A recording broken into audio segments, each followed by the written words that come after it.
Well, thanks so much for tuning in to a new video. Those of you who watched the previous video, the reed finishing video, you may remember me saying that you're always adjusting the reed to fit your embouchure. You're not just pulling reeds out of the box and conforming your embouchure to whatever needs to be done to the vagaries of all those variabilities in order to make everything work.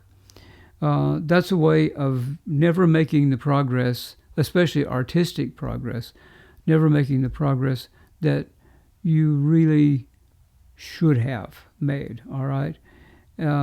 Because you're always playing with something that's variable and never stable.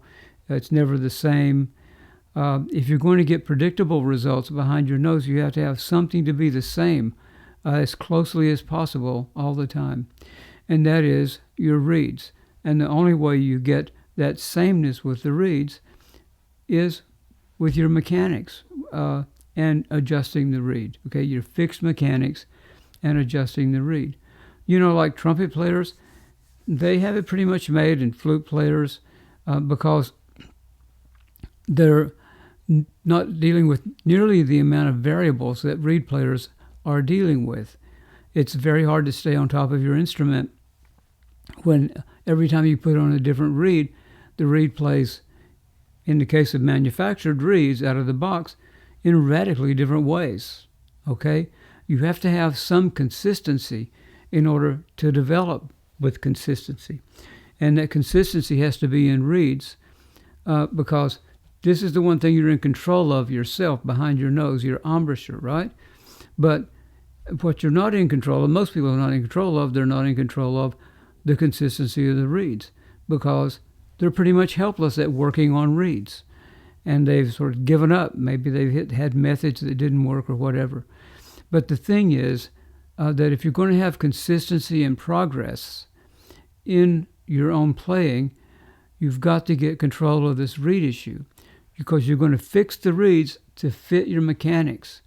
You're not going to be adjusting your mechanics to adjust to the vagaries of badly balanced and badly structured reeds.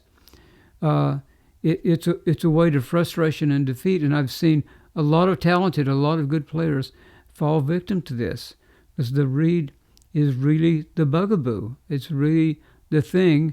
When it's right, it stands as a facilitator to playing great music. When it's wrong, it's a big inhibitor. It frustrates you because you have to work so hard just to get rudimentary responses from the reed that the whole musical issues, the artistic issues, are just set aside. You can't even consider them. It's just too much to balance. So, but the idea here is that simply that you, instead of conforming your embouchure, the one thing you're in control of, to the reeds, the one thing you're not in control of, is, keep your embouchure fixed with integrity and everything as you understand what correct clarinet embouchure is, what correct tone production is, and conform those reeds so that when you put the tip of the reed, tip of the mouthpiece in your mouth, and you put air into the horn, that reed's going to speak for you. And it's going to play with a nice clear sound.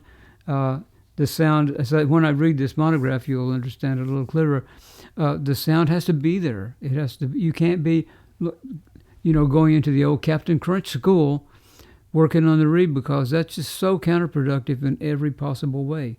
It makes everything inefficient, and it seriously limits your control over the instrument, which limits your freedom of expression. Okay, so. That's my message, and I just wanted to emphasize that because so many of us have been gaslit by our teachers like, oh, you got to be a man, stand up there, you picked it, you play it. You just go in and quit complaining, quit being a wuss, all right? You just go in and play it. No, that's a cover-up. That's a cover-up, to hide from the student, a teacher who doesn't know really what he's doing, can't really help you. Maybe he's good. Maybe he can teach you phrasing. Maybe he can teach you expression. Maybe he can make a few suggestions here and there. But he's not really a clarinet teacher, okay? because any cellist or any good musician, any fine piano player or whatever, they can make all those musical suggestions and assign etudes too. But a clarinet teacher teaches the clarinet, okay? And teaching the clarinet means you have to make the students realize what the problems are and show them how to solve the problems. That's clarinet teaching. The rest of it, this little, expression mark here and that tempo there, and all, that's just avoiding teaching the clarinet. So, okay, so the idea, don't lose the idea. Perfect your embouchure mechanics. Make them as efficient as possible, and then adjust that reed so you can play as efficiently as possible. And what is efficiency? You play low, high, loud, and soft with a minimum of embouchure air pressure exchange. That's efficiency. That's what you're looking for. And then when you go out to perform, you have the kind of freedom and facility that you need to really make the artistic considerations your primary focus. That's my story, and I'm sticking to it. And thanks for watching. We will be analyzing the Harold Wright photograph and reading part of this monograph in the next video. I promise. I just wanted to insert this in between. Thanks for watching. And hey, have a nice day and have a safe day. And, oh yeah, please subscribe.